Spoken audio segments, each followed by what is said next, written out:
Hindi pa nakikita ni Pangulong Bongbong Marcos na kailangan na ang sapilitang pagpapauwi sa mga Pilipino sa Middle East.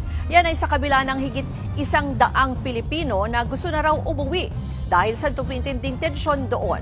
Para sa iba pang detalye live mula sa Malacanang, nasa frontline ng balitang yan si News 5 Palace correspondent Maricel Halili. Maricel, ano pa ba ang ibang bilin ni Pangulong Marcos tungkol dito sa tensyon sa Middle East?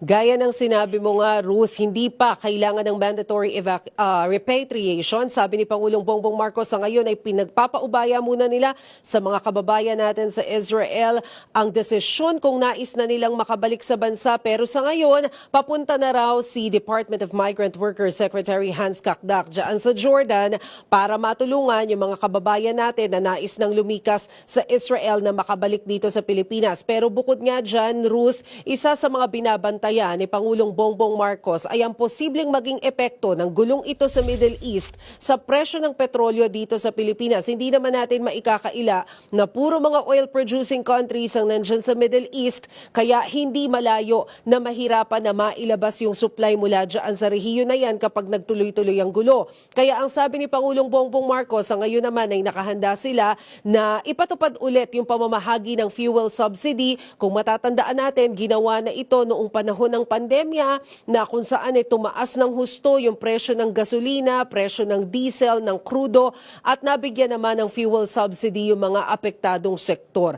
Ang lahat ng yan, sinabi ni Pangulong Bongbong Marcos kanina sa San Francisco High School dyan sa Quezon City, nang inspeksyonin niya yung paaralan na yan. Kung matatandaan natin, itong paaralan na to yung nasunog over the weekend, just a day before magsimula yung pagbubukas ng klase. Ruth?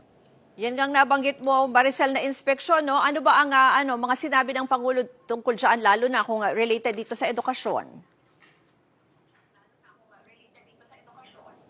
Ruth, inutusan niya yung DPWH na bilisan, agad na i-rebuild yung building dyan sa San Francisco High School na tinupok ng apoy. Matagal na pala kasi yung establishmento na yan, ginawa pa 1980. Gusto raw sana yung ipa-preserve ng Department of Education dahil maayos yan eh. Magandang klase yung building, kaya lang pag-check nila hindi na kaya.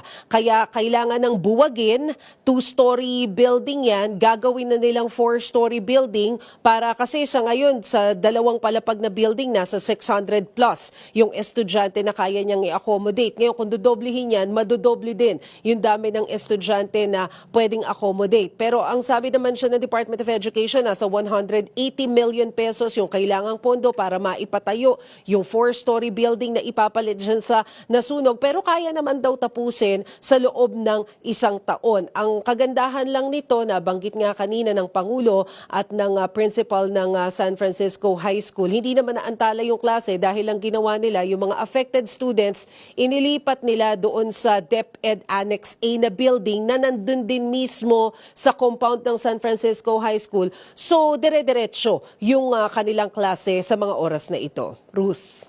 Yan po ang Express Report ni Maricel Halili.